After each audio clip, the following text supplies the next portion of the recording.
Hello, I'm joined today by Faye. Hello, Faye. For the next in our God's Strength in Our Weakness interviews. And we're going to hear about Faye's life today. But first of all, could you tell us a little bit about yourself, how long you've been here at All Saints? Okay. Well, I've been here for 21 or 22 years. I can't remember. It must be 21. 21 years. Greg was the verger here, and so I was Mrs. Greg. And I've just loved being part of this church family. It's been marvellous. I love it. Well, having been here for so long, I'm sure a lot of people know who Faye is. But we'd love to hear a little bit about your story, your experience. I understand you had quite a difficult childhood. Could you tell us a little bit about that? I was born in a family of 5. My father was a villain. He was also a boxer, professional boxer, and he was a paedophile. And so I was physically, mentally, emotionally, and sexually abused for a long time, many years in my childhood, until I was 14, till I was 14. And from 13, my mum had a baby, my little sister. My mum didn't like kids, so I became a mum at 13. And so I raised my sister until, for 2 years, she was in my bedroom. I loved her, and she called me mum, and I loved it. And we had this lovely little relationship, which was fabulous.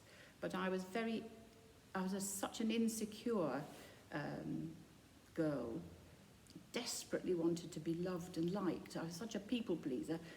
If you've been abused, you know, in any way, you want to keep people happy. So I was a people pleaser, always a people pleaser, wanting to keep people happy, because then if everybody was happy, nobody was going to get hurt, nobody was going to get abused, nobody was going to get shouted at, nobody was going to get punched. So that was who I was. That was a lot of who I was, right up until I became a Christian. And even after I became a Christian, I was still a people pleaser. That seemed to be part of who I was. So a really difficult childhood. Yeah. But you mentioned that you became a Christian and things changed for you. Could you tell us a bit about how that happened? Oh, wow, yes. When I was 15, I left home, and eventually I went up to Durham to live when I was 18. And my little brother, John, had become a Christian. He rang me to tell me that he'd become a Christian. And he came up to see me. And he was so worried that I was going to go to hell. He said, I just don't want you to go to hell, Faye. There's heaven and there's hell. And he said, everybody thinks they're going to heaven. And he said, but the truth is, the Bible tells us we're either going to heaven if we love Jesus, and if we don't love Jesus, we're going to hell.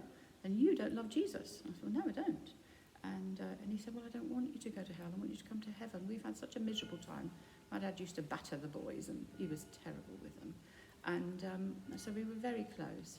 Anyway, I said, well, look, darling, I'll sit on the fence. I don't want to be a Christian now, because if you're a Christian when you're young, it's boring. Look at you. You just have to go to church and listen to sermons and pray a lot, and you can't go down the pub, and you can't go to it's boring. I'm not going to do that. Until I'm about 80, I'll sit on the fence, and I'll become a Christian when I'm 80, and then I'll go to heaven.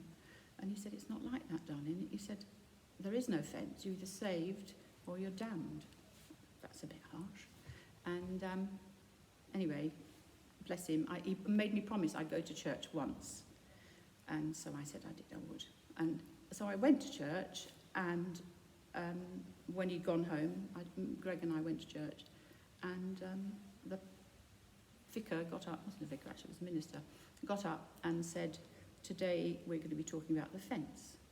And he said, lots of people say they're going to sit on the fence, but there is no fence. You're either saved or you're damned. You could have knocked me over with a feather. I couldn't believe it. But I absolutely knew with no shadow of a doubt that God was speaking to me. And I didn't know what to do. And so when the collection plate came round, I just emptied my purse onto this collection plate, because it was my way of saying to God, you can have all of me. You can have everything I have. You're real. I know you're real now. I do know you're real, and I know you're speaking to me, so here, have it all. Greg nearly had a heart attack because that was our beer money, and he just got up and walked out. but I stayed, and I asked somebody to pray with me, and obviously this man that I asked wasn't a Christian, and he didn't know what to say to me. So I went home and just prayed, Lord, please, if you're real, be real to me. And I felt that I should, lots of things happened, but I felt that I should come back down to Sussex. And I got on a bus, and I was just desperate to feel God, to know God, and to feel loved.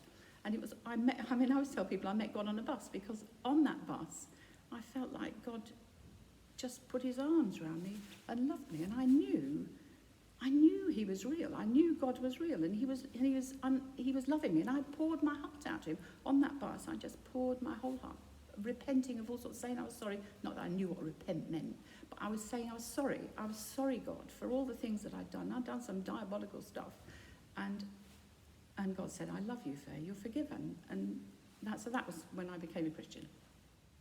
That is an amazing story. Thank you so much for sharing how you became a Christian. And our verse for the year this year is 2 Corinthians 12 verse 9. It's written down there. That God's grace is sufficient for us because his power is made perfect in our weakness. And how does that resonate with you and your experiences?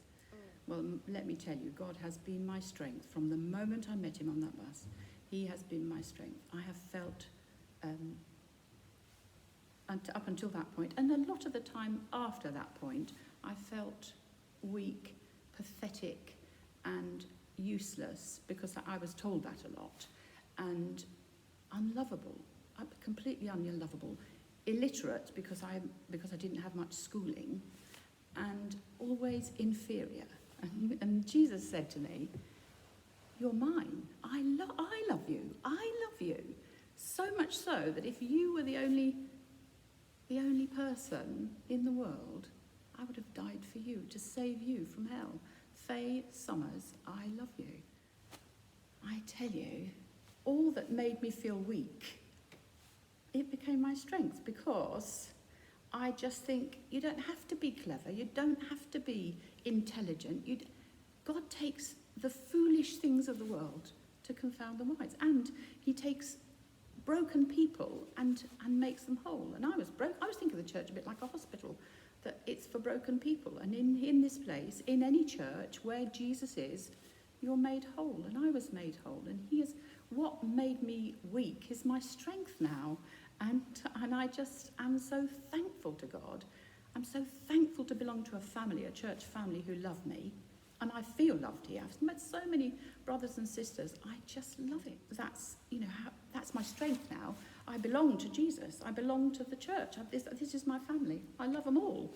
The joke of it is, here I am, this illiterate woman, and God told me during lockdown, when we were all locked down, write your book. So I've done it. I've written the book. Well, thank you so much for sharing your story with us, Faye. It's been amazing to hear it, and amazing to hear about how God has used such a difficult time in your childhood, and really difficult time since then to make you strong, that your weakness has become your strength. That's just such an amazing testimony to God.